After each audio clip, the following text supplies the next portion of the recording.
Prelims 2025 में आपके सामने 5 कंट्रीज दी गई थी और आपको बताना था इन 5 कंट्रीज में से किन किन कंट्रीज में इंटरनेशनल मर्चेंट पेमेंट यूज किया जाता है, एक्सेप्ट किया जाता है अंडर यूपीआई।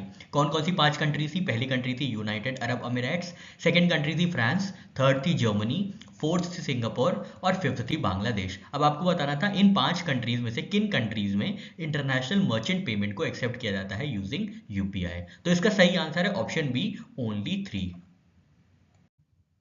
सबसे पहले क्वेश्चन एनालाइज करने से पहले international merchant payments under UPI क्या होता है, कैसे पूरा प्रोसेस होता है, इसके बारे में समझ लेते हैं। तो ये क्या है? इंटरनेशनल मर्चेंट पेमेंट्स का मतलब ये है कि जब भी इंडियन यूजर्स जैसे कि टूरिस्ट हो गए, एनआरआईज हो गए, बिजनेस ट्रैवलर्स या स्टूडेंट्स हैं जो इंडिया के बाहर किसी कंट्री में जाते हैं, तो उन्हें नॉर्मली क्या होता है, वहां पे लोकल करेंसी यूज करके मर्चेंट्स को पे करना होता है। लेकिन अब एनपीसीआई का एक इनिशिएटिव आ गया है जिसका नाम है यूपीआई ग्लोबल या यूपीआई ग्लोबल एक्सेप्टेंस। इसके अंदर कुछ कंट्रीज में आप अपने इंडियन यूपीआई एप्स जैसे कि फोन पे हो गया, पेटीएम हो गया, भीम हो गया, इसका यूज डायरेक्टली करके वहां के लोकल मर्चेंट्स को पे कर सकते हैं। ठीक है, क्यूआर कोड स्कैन करके पेमेंट्स हो जाता है।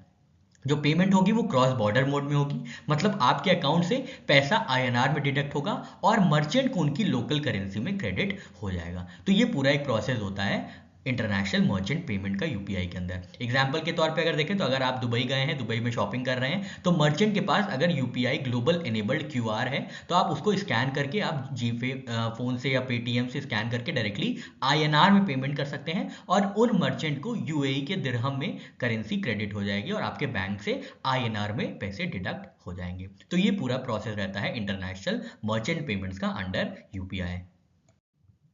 क्वेश्चन पे आते हैं। तो क्वेश्चन में 2 कंट्रीज है जहां पे यूपीआई नहीं अडॉप्ट किया गया है अभी, वो है जर्मनी और बांग्लादेश। कौन कौन सी कंट्रीज में अडॉप्ट किया गया है? तो Bhutan, France, Mauritius, Nepal, Singapore, Sri Lanka और यूएई में। तो ये 7 कंट्रीज है इंडिया के अलावा जहां पे यूपीआई को यूज किया जा रहा है as a mode of payment. Germany और बांग्लादेश उस लिस्ट में नहीं है, तो हमारा आंसर यहां से ओनली 3 कंट्रीज हो जाता है।